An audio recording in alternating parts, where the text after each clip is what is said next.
ഇത് പലർക്കും പറയാം. അപ്പം ഇവിടെ സമൂഹം കണ്ടുവോ, മാതാപിതാക്കൾ ശ്രദ്ധിച്ചുവോ, ഭാര്യ ചോദ്യം ചെയ്തുവോ, ഉത്തരവാദപ്പെട്ടവർ അന്വേഷിച്ചുവോ, ഇതല്ല നമ്മളെ നിയന്ത്രിക്കേണ്ട ഭാഗം.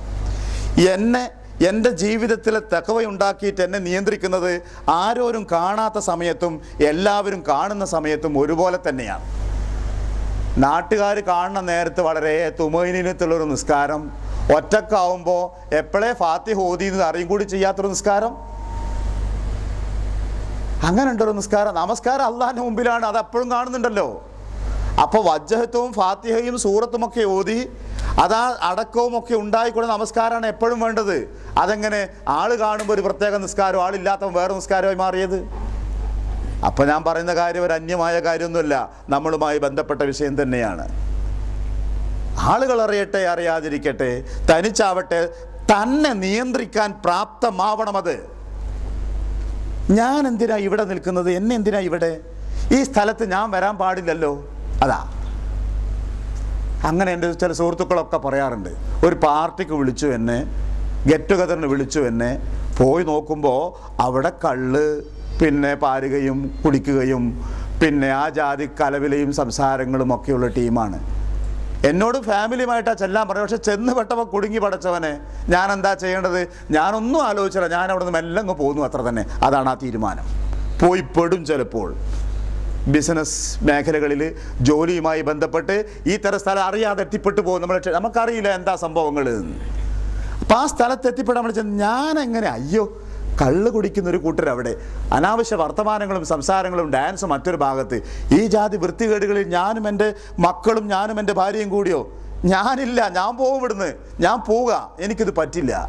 നിങ്ങൾക്ക് എന്ത് തോന്നിയാലും തരക്കേടില്ല, റബ്ബിന് എന്നെപ്പറ്റി മോശം തോന്നാതിരുത്താൽ മതി. അതാണ് എൻ്റെ തഖ്വ.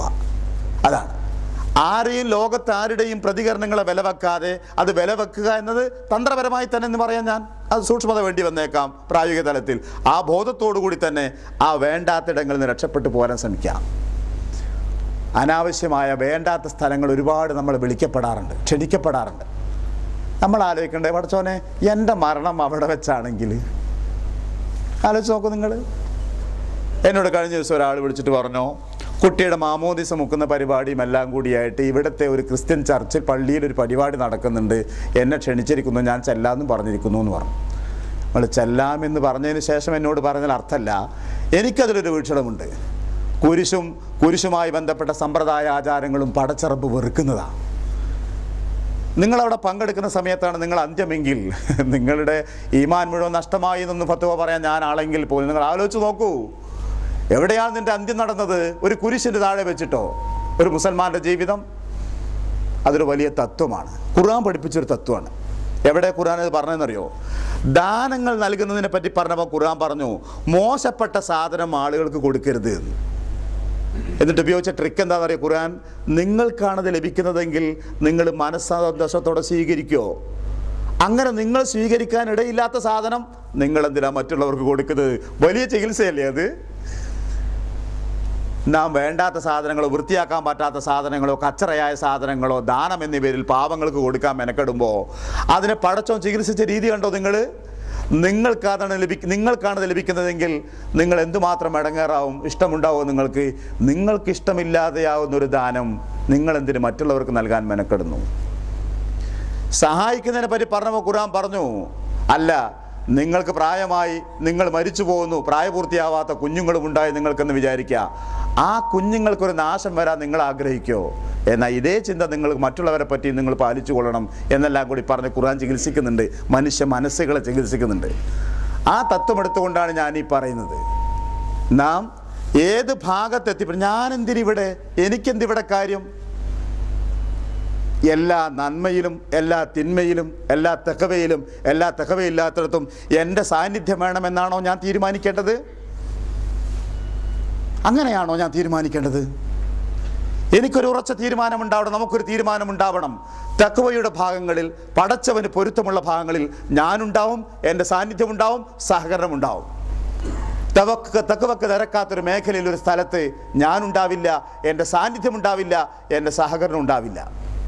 അതാ ഞാൻ പറഞ്ഞത്, ഈ വിഷയത്തെപ്പറ്റി ഒരു പൂർണ്ണമായ പഠനത്തിലല്ല, പോരായ്മ കാണുന്ന ചില വിഷയങ്ങളെപ്പറ്റി ചൂണ്ടിക്കാണിക്കുകയാണ്. ഇത് മനസ്സിലാക്കാൻ നബി സല്ലല്ലാഹു അലൈഹി വസല്ലമയുടെ ഒരു ഹദീസ് പഠിപ്പിച്ചു തരട്ടെ, ഓർമ്മയിൽ വെക്കാൻ പറ്റുമെങ്കിൽ ഈ ഹദീസ് എഴുതിയെടുത്ത് കാണാപ്പാഠം പഠിക്കണം. എവിടുന്നാ പഠിക്കുക? ഇഷ്ടം പോലെ ഹദീസിൻ്റെ കിതാബുകൾ ഇവിടെ ഏത് കടയിൽ പോയാലും കിട്ടും.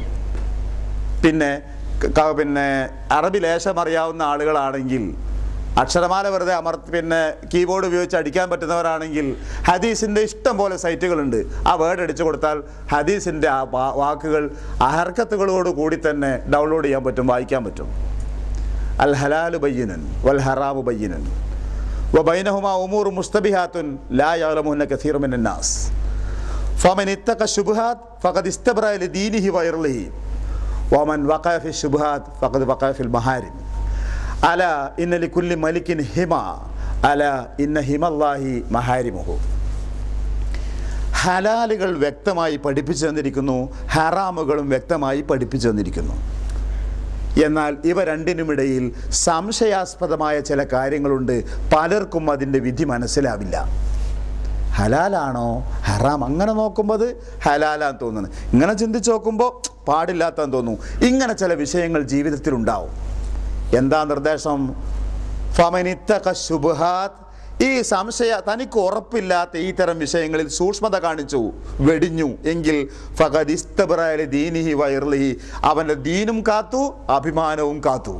ആ പ്രയോഗം ശ്രദ്ധിക്കുക. ഇത് ഹലാലാന്ന് എനിക്ക് ഉറപ്പില്ല, അതുകൊണ്ട് ഞാൻ അതിലില്ല, ഞാൻ ആ വഴിക്കില്ല, എനിക്കത് ഹലാലാണെന്ന് ബോധ്യപ്പെട്ടവരെ ഞാനിതിലില്ല. എന്തിന്? എൻ്റെ മാനം കാക്കാൻ, എൻ്റെ ദീൻ കാക്കാൻ.